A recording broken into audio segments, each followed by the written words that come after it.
राम राम साथियों, कैसे हैं आप? आप सभी का स्वागत है मेरे चैनल ज़िंदगी 60 के बाद में। और इसमें हम और आप दोनों मिलकर रोज़ ये कोशिश करते हैं कि समाज में कोई भी एक सकारात्मक ऊर्जा फैलाएं, और उसमें आप लोग भी मेरा साथ देते हैं। तो मेरे इस कार्य का जो भी अच्छा है असर, उसमें आपको भी हिस्सा मिलेगा पुण्य में, क्योंकि ऊपर वाला सारा हिसाब रखता है। और आपको तो पता ही है कि उनका हिसाब किसी तरह गलत नहीं होता है। कोई भी कंप्यूटर, कोई भी कैलकुलेटर और कोई भी दिमाग ऊपर वाले के हिसाब की बराबरी नहीं कर सकता है। एक बार को हम कोई हिसाब भूल जाएं, कोई गणना करना चूक जाएं, एक से एक बुद्धिमान, चाहे वो चाणक्य हो चाहे जो भी हो, वो भूल जाएं, एक बार चूक कर सकते हैं, लेकिन ऊपर वाला चूक नहीं करता है। अगर हम चूकता नहीं करेंगे तो हमारे बच्चों को करना पड़ता है। आपने कभी भी किसी की भी संत वाणी सुनी होगी, कोई सत्संग सुना होगा या किसी महापुरुष की बात सुनी होगी, तो उसमें ये ज़रूर कहा गया है कि अपना कर्ज, अपना लिया दिया सब खुद चुका दो, नहीं तो उसके लिए दूसरा जन्म किसी भी योनि में लेकर के सामने वाले की सेवा करनी पड़ सकती है, नहीं तो हमारे बच्चों को भुगतना पड़ सकता है। तो क्यों ना हम खुद उस चीज़ का ध्यान रखें कि कोई ऐसा भुगतान न रह जाए जो हमारे बच्चों को भुगतना पड़े, या उसके लिए हमें किसी और की सेवा अगले जन्म में या इसी जन्म में करनी पड़े। सेवा आप अपनी मर्ज़ी से करिए, पुण्य कमाने के लिए करिए, वो अच्छी बात है, लेकिन कर्ज उतारने के लिए ईश्वर हमसे सेवा कराए, वो बहुत गलत होगा, क्योंकि ईश्वर का जो न्याय होता है ना, वो ज़बरदस्त होता है। तो इस बात को एक कहानी के द्वारा समझने की कोशिश करते हैं।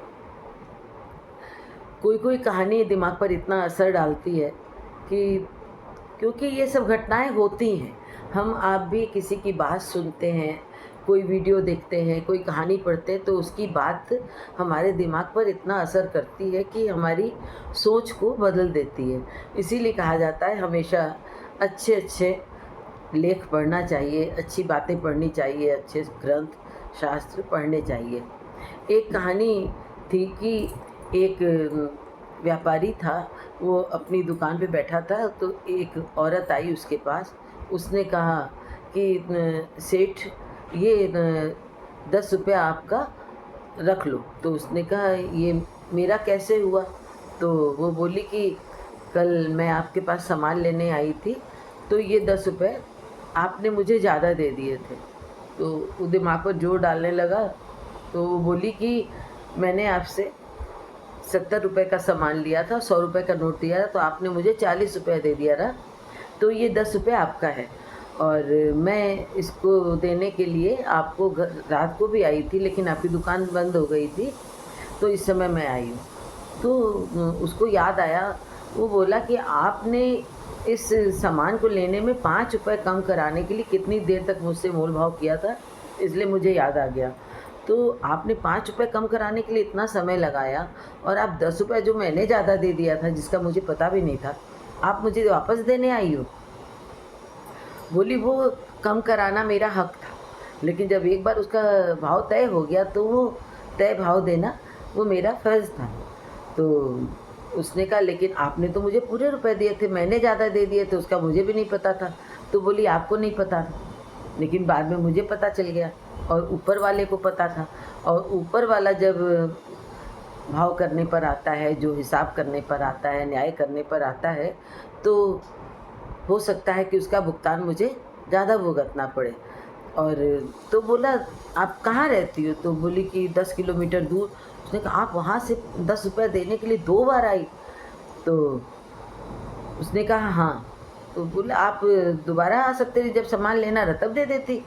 तो बोली नहीं, अगर मैं मर जाती तो मेरे बच्चों को वो न्याय भुगतना पड़ता। तो वो सेठ जो रहा एकदम सन्न हो गया कि कितनी बड़ी बात बोल के ये औरत चली गई, और उसका दिमाग एकदम थोड़ी देर के लिए काम करना बंद कर देता है। फिर थोड़ी देर बाद वो जब सेंस में आता है, तो अपना गल्ला खोल करके उसमें से कुछ रुपए निकालता है और एक दुकानदार के पास जाता है, कहता है कि ये तुम्हारा 500 रुपया है, ये जब आप आए थे तो हिसाब में ज़्यादा हो गया था तो मैं देने आया हूँ, तो वो गलत कैलकुलेशन हो गई थी। तो उसने कहा तो कोई बात नहीं, मैं तो आपके यहाँ आता रहता हूँ, आप दे देते बाद में।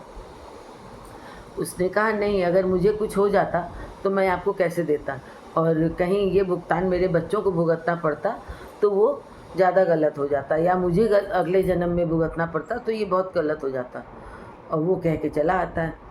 अब जिसने ये रुपया लिया, अब उसका अपने कर्मों पर दिमाग गया, तो उसको अपनी पुरानी बात याद आई कि उसने 10 साल पहले अपने एक दोस्त से 1 लाख रुपया लिया था, जो कि उस समय उसको बहुत ज़्यादा ज़रूरत थी, किसी ने नहीं दिया था, लेकिन उस दोस्त ने इसको 1 लाख रुपया दिया।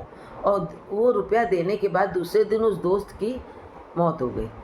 तो उसके घर वालों को भी नहीं पता था कि उसने 1 लाख रुपया आप उसको दिया है, और इसके मन में बेईमानी आ गई, ये चुप हो गया।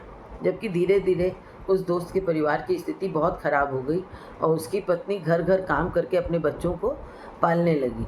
तो वो बात आज उसको याद आई और इसको अपने ऊपर बहुत शर्मिंदगी हुई कि मुझसे गंदा इंसान कोई नहीं होगा, और कहीं ये भुगतान मेरे बच्चों को भुगतना पड़ा तो ये तो बहुत गलत बात हो जाएगी। उसने 2-3 दिन सोचा इस बात पर, क्योंकि उसको रुपया देने का मन नहीं कर रहा था और उसके मन में बेईमानी आई हुई थी। लेकिन जब बच्चों वाली बात इसके दिमाग में आई तो उसने फिर अपने ज़मीर को उसने जगाया और कैलकुलेशन किया कि कितना ब्याज बनता है। तो वो 13 लाख रुपया बैंक से निकाल करके जाता है उसके परिवार में और उसकी पत्नी के पैर छू के माफ़ी मांगता है। तो कहता है कि ये आपके पति ने मुझे रुपया दिया था और मैं अभी तक वापस नहीं कर सका, इसके लिए मुझे माफ़ करो और ये रुपया आप ले लो। तो उसका पूरा परिवार इतना खुश हो जाता है, क्योंकि उनके लिए 13 लाख रुपया बहुत बड़ी रकम रहती है और वो घर में झाड़ू पोछा करके कमाती है। और आप जानिए साथियों, वो वही औरत रहती है जिसने 10 रुपया सेठ का वापस किया। तो सोचिए कहाँ से घूम के किसका कर्म किसके ज़रिए वापस आता है। तो नेकी का किया कभी नहीं जाता है, ये ईश्वर का न्याय है, ये गलत कभी नहीं होता है। देर हो जाए लेकिन अंधेर नहीं होती है। और आप सोचिए कि उसने सेठ का 10 रुपया जिस पर उसका अधिकार नहीं होता है, इतनी मुश्किल से इतनी दूर पैदल आ करके 2 बार उसने उस सेठ को वापस किया, और उस सेठ का ज़मीर जागा उसी औरत की वजह से। उसने आके उस आदमी को वापस किया, फिर उसका ज़मीर जागा तो ईश्वर ने उसके रुपए जो हैं उसके ज़रिए वापस कराए, क्योंकि ईश्वर धरती पर नहीं आते हैं, वो अपने बंदों के ज़रिए ही न्याय कराते हैं और नेकी का बदला भी देते हैं और बेईमानी का भी बदला देते हैं।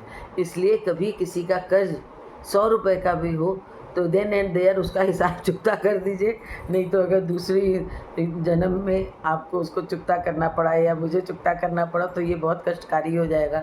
इस जन्म में जितना भुगतान करना है कर लें, जितना अच्छा करना है कर लें, क्योंकि जो करेंगे वही मिलेगा। तो इस चीज़ को याद रखिए, ऊपर वाले के घर में देर है अंधेर नहीं है, उसका हिसाब सबसे ऊपर। राम राम साथियों, जय माता दी।